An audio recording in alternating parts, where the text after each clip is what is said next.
Hello friends. आज हम लोग बिहार स्पेशल बिहार का करंट अफेयर्स कुछ देखेंगे जो कि डिफरेंट न्यूज़ पेपर्स से कलेक्ट किया गया है और ये आपको कई एग्जाम के लिए महत्वपूर्ण होगा। पहला टॉपिक हम लोग देखेंगे, वो देखेंगे गंगा विलास। गंगा विलास एक क्रूज है, शिप है, जिसको एक पर्यटन बढ़ावा देने के लिए गंगा में छोड़ा गया है।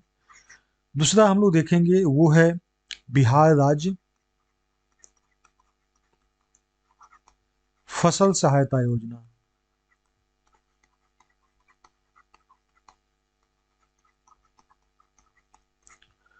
और तीसरा हम लोग देखेंगे एक आपदा से संबंधित है, जो कि अभी ठंड में किस प्रकार का केयर किया जाए। तो ये आपदा विभाग के द्वारा जो इंफॉर्मेशन दिया गया उसके बारे में भी हम लोग संक्षिप्त में डिस्कस करेंगे। सबसे पहला चीज हम लोग देखते हैं वो है गंगा विलास। तो गंगा विलास विश्व का सबसे लंबा रिवर क्रूज है जो कि गंगा विलास है, और ये 17 जनवरी को ये पटना पहुंचेगा। ये काशी से स्टार्ट किया गया है, इसको प्रधानमंत्री श्री नरेंद्र मोदी के द्वारा काशी से इसको फ्लैग ऑफ किया गया, वहां से निकला है बनारस से डिब्रूगढ़ आसाम। और वहां से ये सबसे लंबी यात्रा 3200 किलोमीटर, तो काफी लंबी दूरी होती है, 3200 किलोमीटर की यात्रा पे निकला है क्रूज। और गंगा विलास बिहार होकर गुजरेगा। 17 जनवरी को ये पटना पहुंचेगा और इसको शुक्रवार को लॉन्च किया गया है, जो प्रधानमंत्री नरेंद्र मोदी ने इस क्रूज को हरी झंडी दिखला के इसको रवाना किया गया है। इसमें देखेंगे तो बहुत सारी आधुनिक सुख सुविधाएं हैं।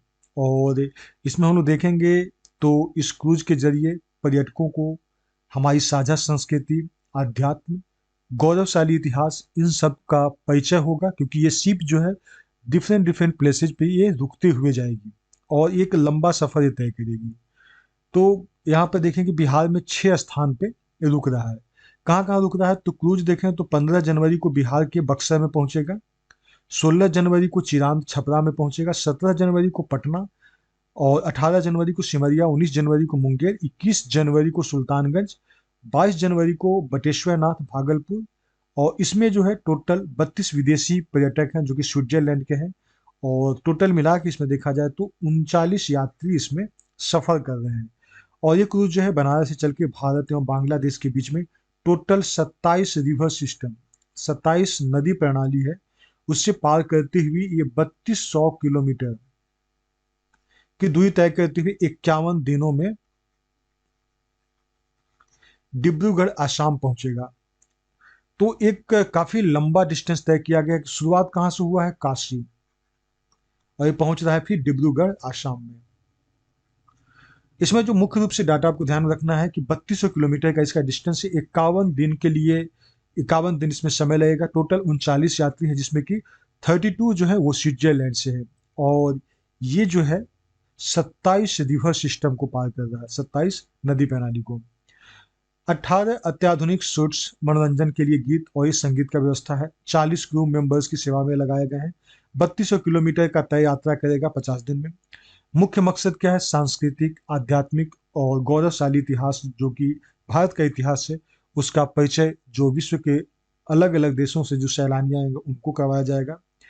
बिहार में माननीय उप मुख्यमंत्री तेजस्वी यादव ने बताया कि केंद्र के प्रति आभार व्यक्त किया गया। तो इस तरह की चीजें हैं।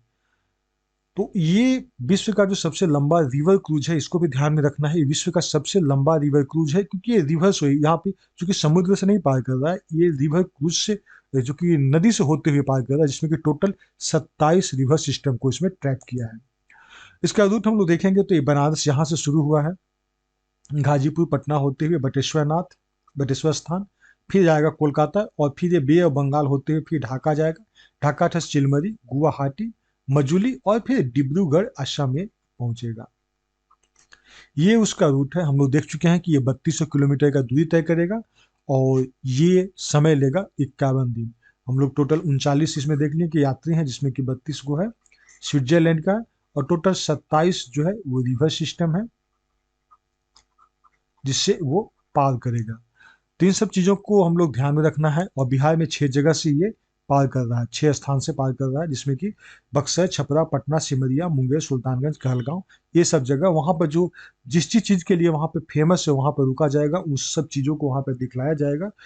और उसको फिर वहां से आगे बढ़ाया जाएगा। तो इस तरह से एक लंबा जर्नी है। आप देख सकते हैं क्रूज कितना सुंदर और बिल्कुल एकदम काफी लग्जरियस क्रूज है। तो एक पर्यटन बढ़ावा देने के लिए बहुत अच्छा भारत सरकार के द्वारा ये प्रयास किया गया है।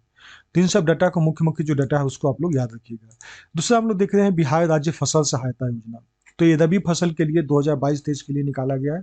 इसमें अधिसूचित जो फसल है लगभग सारे रबी फसल है।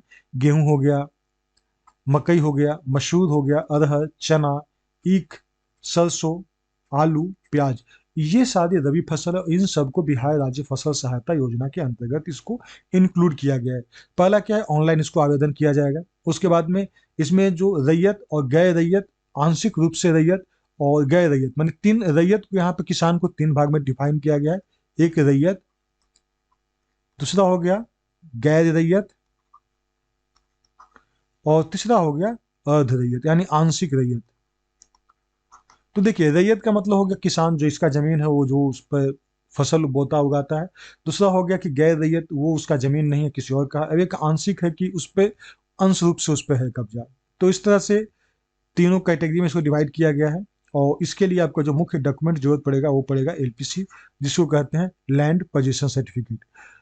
तो ठीक है। और इसमें लगभग रबी के सारे प्रमुख फसल को इसमें इंक्लूड कर दिया गया है। और इसका रेट क्या होगा, निःशुल्क आवेदन है, इसमें कोई फी नहीं लेगा। और इसका रेट क्या है, 7500 रुपये प्रति हेक्टेयर। अगर 20% तक क्षति हुआ है, इसका आकलन किया जाएगा। एग्रीकल्चर कोऑर्डिनेटर और भी जो कृषि से संबंधित जो है कर्मी, उनके द्वारा इसका आकलन किया जाएगा। अगर वहां पर लगेगा नहीं कि 20% तक इसमें क्षति हुआ है, तो वहां पे 7500 रुपये प्रति हेक्टेयर की दर से उसको सहायता मिलेगा। अगर मतलब 20% से ज्यादा क्षति हुआ है, तो उसको 10,000 रुपये प्रति हेक्टेयर की दर से उसका क्षति का भरपाई किया जाएगा। आवेदन का तिथि जो है 1 जनवरी 2023 से 31 मार्च 2023 तक इसमें निर्धारित किया गया है। आवेदन में आपको अद्यतन लगान रसीद जो होता है, जमीन का जो लगान रसीद होता है, वो लगान रसीद देना जरूरी है। उसके साथ साथ एक स्व घोषणा पत्र है, वो देना होगा।